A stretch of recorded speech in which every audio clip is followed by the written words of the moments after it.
সিলেটের তামাবিল, জকিগঞ্জ ও শেওলা শুল্ক স্টেশন হয়ে মার্চে দেশে আসবে ভারত, নেপাল ও ভুটান থেকে আমদানি করা আলুর চালান। এতে দেশের বাজারে দাম সহনীয় পর্যায়ে ফিরবে বলে আশা ক্রেতাদের। বিস্তারিত জানতে তামাবিল শুল্ক বন্দর এলাকায় আছেন রিপোর্টার আমিনুল ইসলাম। সরাসরি যাচ্ছে তার কাছে।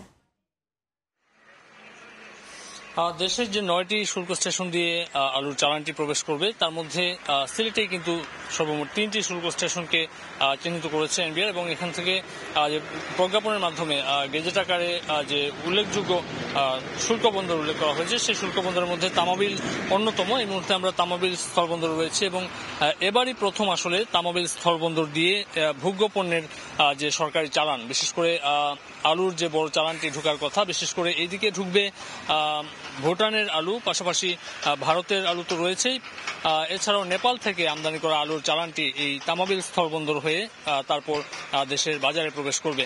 তো এই যে স্থলবন্দরটি রয়েছে সেখানে দীর্ঘদিন ধরেই আসলে পাথর আমদানি করা হয় এবং এই পাথর আমদানির অন্যতম একটি বন্দর হিসেবে তামাবিলকে উল্লেখ করা যায়। কিন্তু এখানে ভোগ্যপণ্য যেগুলো রয়েছে, যদি আলু আমদানি করা হয় সেই ক্ষেত্রে যাতায়াত সমস্যার কারণে যদি কোনো বাধা হয়ে দাঁড়ায় কিছু, তাহলে কিন্তু এখানে মজুত করার মতো বিশেষ করে সংরক্ষণাগার নেই।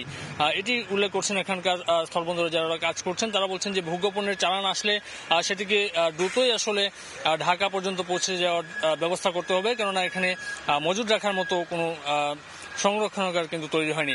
পাশাপাশি উল্লেখ করা হচ্ছে যে যেহেতু তামাবিল স্থলবন্দরের বাইরেও 2টি শুল্ক স্টেশন সিলেটের, বিশেষ করে শেওলা এবং জকিগঞ্জ রয়েছে, সে 2টি বন্দর দিয়ে আসলে ভারতের আলুটি প্রবেশ করবে। ভারতের আলু প্রবেশ করার পরপর কিন্তু সেখান থেকে এগুলোকে দ্রুততম সময়ের মধ্যে বাজার পর্যন্ত পৌঁছে দিতে হবে। তো এই খবরটি যখন পৌঁছেছে তামাবিল স্থলবন্দরে, বিশেষ করে এখনো পর্যন্ত স্থলবন্দর কর্তৃপক্ষ এবং কাস্টমসের পক্ষ থেকে এটির যে করণীয় কার্যক্রমে এখন পর্যন্ত তেমন গতি দেখা যাচ্ছে না, যেহেতু বলা হচ্ছে যে তাদের কাছে এখনো কাগজ এসে পৌঁছায়নি। পৌঁছা মাত্রই তারা তাদের পর্যায় থেকে ব্যবস্থা গ্রহণ করবেন। এবং ভারতের ডাউকি এলাকাতে কিন্তু এখনো পর্যন্ত আলু নিয়ে কোনো ট্রাক অবস্থান করছে না, সেটি আমরা জানতে পেরেছি।